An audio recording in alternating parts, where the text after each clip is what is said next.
இவருக்கும் இவருடைய மனைவிக்கும் வந்து திருமணமானது 2000ஆவது வருஷத்துல.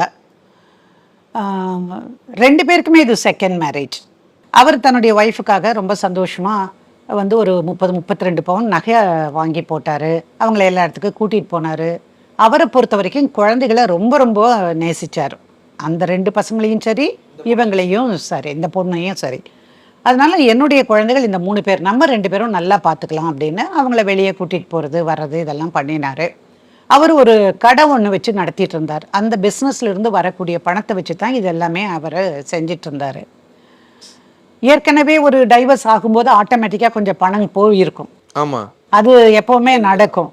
அதனால் அதையும் தாண்டி அவங்க வந்து இந்த பொண்ணை நல்லா வச்சுக்கணும் அப்படின்னு நினச்சாங்க.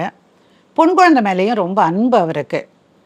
ஆனால் இந்த பொண்ணுக்கு வந்து பசங்க இங்கே இருக்கிறது பிடிக்கல. 2 பசங்க. அவங்களுக்கும் ஆச்சு ஒரு 8 வயசு 9 வயசு இருக்கும். அப்புறம் அதுக்கப்புறம் இவங்க கல்யாணம் நடந்து கொஞ்ச நாள் கழித்து அவன் படிக்கும்போது போர்டு எக்ஸாம் ஏதோ வந்திருக்கு அப்படிங்கும்போது இவர் வந்து பக்கத்தில் உட்கார வச்சு அந்த குழந்தைக்கு எல்லாம் சொல்லித்தரார் அந்த பையனுக்கு.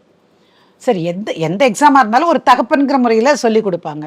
என்னத்துக்கு நீங்கள் இன்னும் உட்காந்துட்டு அவனுக்கு சொல்லி கொடுத்துட்ருக்குறீங்க, அவனுக்கு அறிவு இருந்தால் படிக்கட்டும் அப்படின்னு அந்த பொண்ணு சொல்லுது.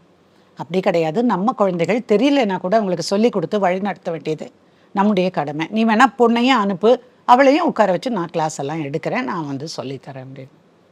இந்த பசங்க வந்தாலே பெரிய தொல்லையாக இருக்குது அப்படின்னு அவள் சொல்லவும், பசங்க கொஞ்சம் கொஞ்சமாக வளர வளர என்ன ஆயிடுச்சு, அவங்களுக்கு வந்து நல்லா தெரியும் நம்மக்கிட்ட யார் பாசம் காட்டுறா அல்லது யார் வேஷம் போடுறா அப்படிங்கிறது கட்டாயமாக தெரியும். அப்போ அந்த குழந்தைக்கு சொல்லுது, அப்பா நாங்கள் வேணால் வந்து பாட்டி வீட்டில் போய் இருந்துக்கிட்டுமா அப்படின்னு. இல்லைப்பா நீங்கள் இங்கேயே இருங்க அப்படின்னு அவர் சொல்கிறாரு. இப்போ இவளுக்கும் அவருக்கும் அதில் ஒரு கருத்து முரண்பாடு வர ஆரம்பிச்சிருது. ஒரு 4-5 வருஷம் இதில் ஓடி போயிடுதுன்னு வச்சுக்கோங்களேன். ஏன்னா அவங்களுக்கு போர்டு எக்ஸாம் எல்லாம் எழுதுறதுன்னா அந்த வயசு வந்துடுது. எங்கிட்ட வரும்போது இந்த கேஸ் வந்து 2009, சரியா, 2009 வந்த கேஸ் இது.